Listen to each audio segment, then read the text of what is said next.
Hey there, boys and girls, and welcome back to the Literature Lighthouse. Today, I have a fictional biography for you. It's called a historical fiction.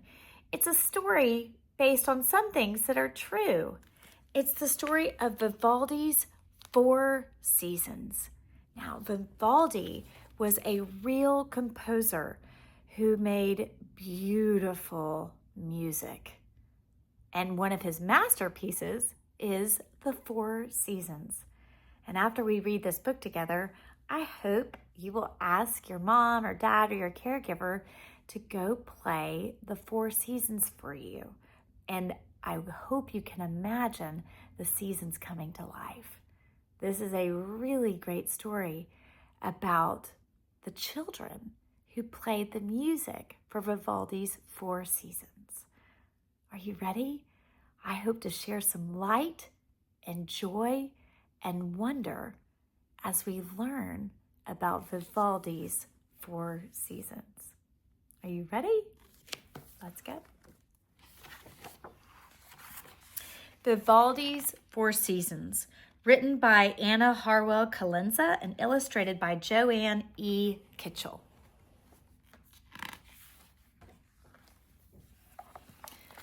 Venice, Italy, the jewel of the Adriatic Sea. In the 18th century, tourists flocked to Venice.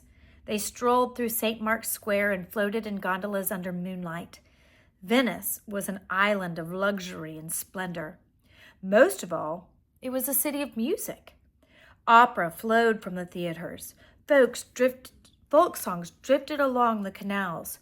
Trumpets and trombones filled the soaring vaults of St. Mark's Basilica. Music was everywhere, but the most mesmerizing performances came from the Ospedale della Pietà, an orphanage at the edge of the city.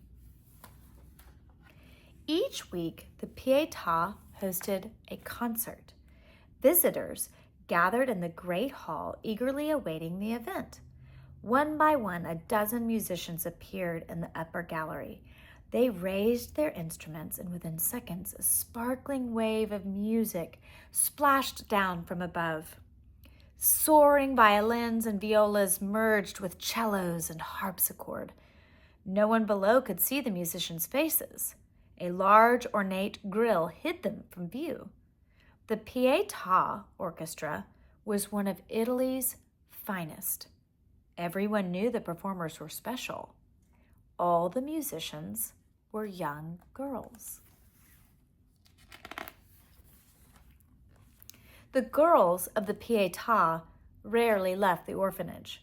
Only their music teacher, a priest named Antonio Vivaldi, visited them regularly.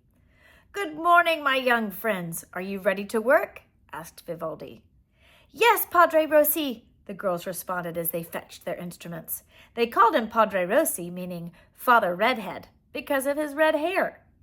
"I have composed a new concerto," he announced with excitement. "It's marvelous, if I do say so myself." Vivaldi handed out the music. "Anna Maria, you're the oldest. You may play the solo." She reached for the music, but Vivaldi pulled it back quickly. "Careful," he joked. "It's very fast." Anna Maria darted forward and grabbed the part. "Speed is no problem," she said triumphantly. "I'll play your concerto, but first you must tell us about your newest opera." The younger girls began to jump and cheer. "Opera! Opera!" Vivaldi laughed as Anna Maria handed him her instrument. "Last night's performance was wonderful," he said, pulling the bow across the strings. Violin in hand, Vivaldi brought each character to life. The valiant knight, the lovelorn maiden, the evil sorceress.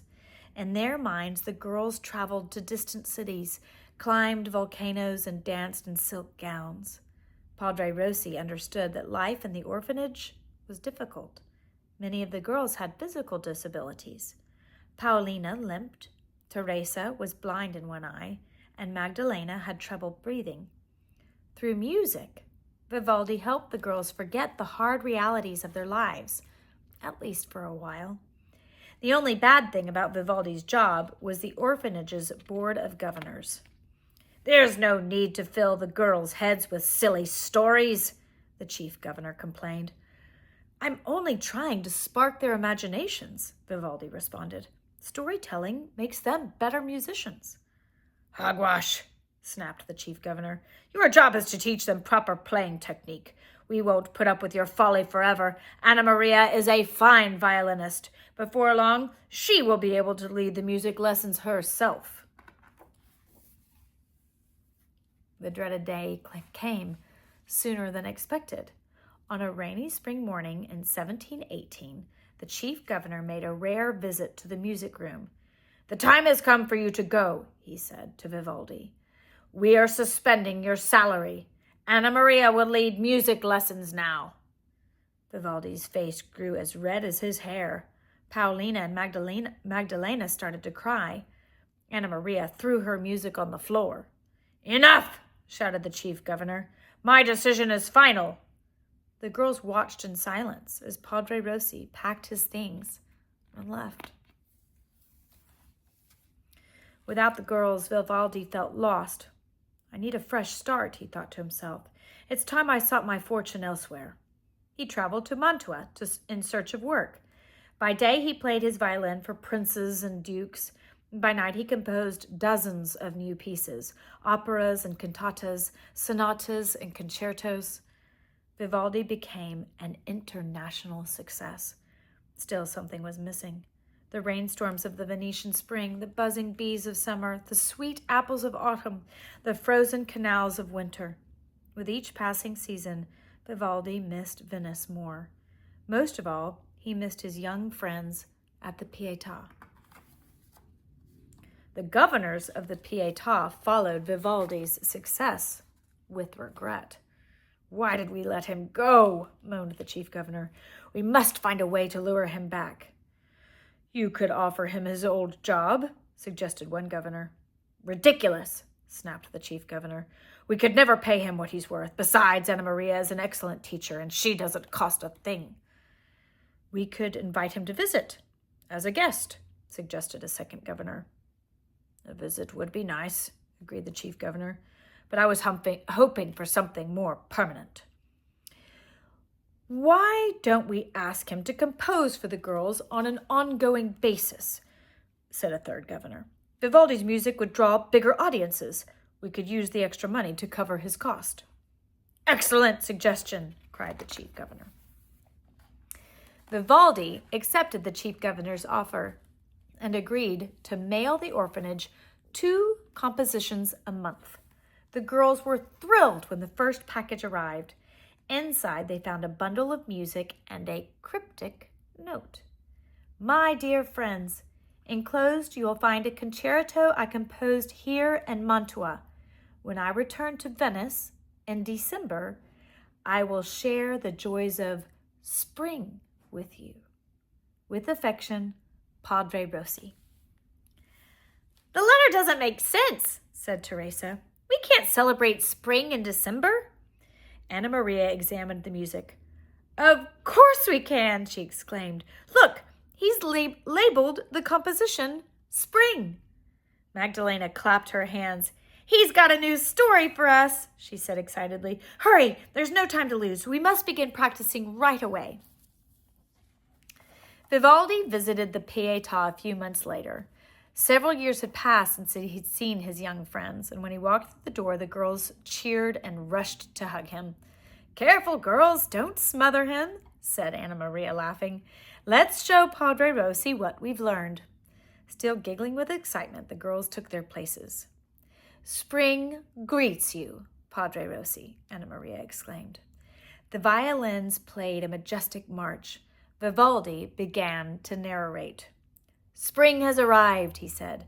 "The birds sing a happy song. The gentle breath of the zephyrs make the streams flow and murmur sweetly.